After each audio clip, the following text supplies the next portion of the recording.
So, who's doing Pilates anyway? Well, it appears these days just about everybody, and that's a good thing. Hi, my name is Sarah McLachlan, and I'm the owner of Pilates Performance here in Rathfarnham in Dublin.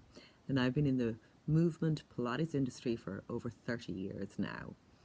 In those 30 years, I've seen really two types of customer: the cosmetic customer and the one who's in pain. So for the cosmetic customer, well, Pilates just really works. I remember 13 years ago, I had my twins and I gained an unbelievable 5.5 stone. I couldn't believe it. And I got straight back into Pilates as soon as I could. I didn't change my diet. Yes, I do eat well, but I didn't change it. I didn't do anything different. I just went back and I did Pilates. I lost all that weight and I've kept it off for 13 years. So you can too. Also, they're the people who say, I'm going to lose a stone before I join the gym or before I join the Pilates studio. Well, that's really just putting it on the long finger. We have people of all ages, all sizes at the studio, so please don't let that deter you. Come on in and we'll help you get on that journey. And then there are the people, as I mentioned a moment ago, who are in pain or they have an injury. Now, if they have an injury, maybe they've had a surgery or maybe they've had a trauma. For you, you come when you're ready, when your doctor, your physio gives you the okay and you're ready to move well. But for many of you, and these are the customers that I would see most, you're just in pain.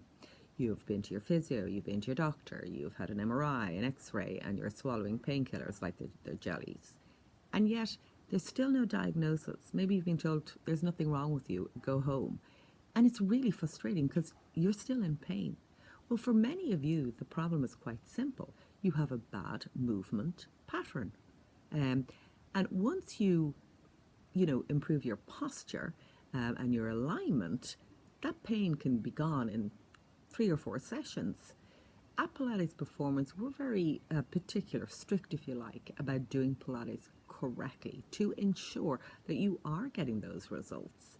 And removing pain is part of the Pilates results. It's not just about the cosmetic that I spoke about a couple of moments ago. But for today, I want to give you something. I want you to experience something. So for anyone who's done Pilates, I have no doubt you've heard of the pelvic neutral position. I'm going to explain that to you. I'm going to show you the wrong way. I'm going to show you the right way. And I'm going to ask you to get on the floor with me. We're going to lie down on our back, and I'm going to go through this with you. And then we're going to put it into one of the traditional Pilates exercises known as the 100. So you can use this as a real, genuine tool. So let's go ahead and let's do that now. Okay, so today we're talking about pelvic neutral, trying to find it, and then how to use it within movement. So the first thing we need to do is find our sit bones, our ischial tuberosities. They're the bones that I am sitting on.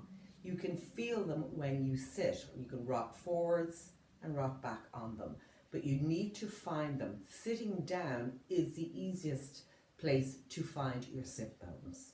Okay, so we're still working along towards getting our pelvic neutral, and our sit bones are going to play quite a role in this.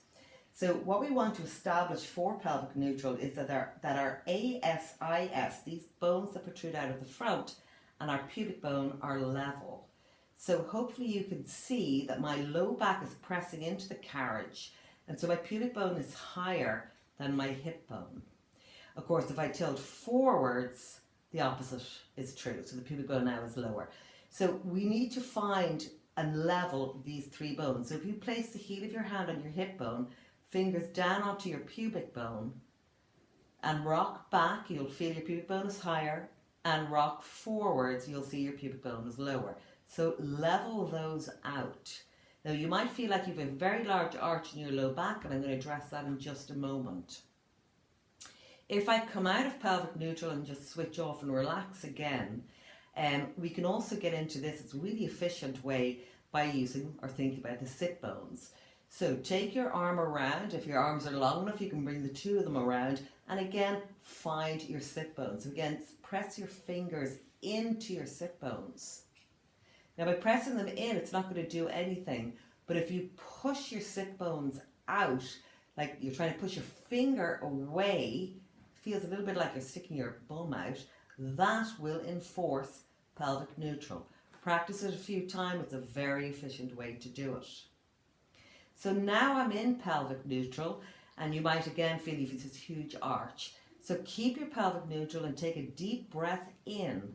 And on the exhale, without moving your pelvis, try and get your low back, your lumbar, closer to the carriage. And you'll see that your core will automatically activate. So you need to now breathe laterally and posteriorly. And hopefully your ribs, those last 3 or 4 ribs of your back, are now on the carriage. You are in pelvic neutral.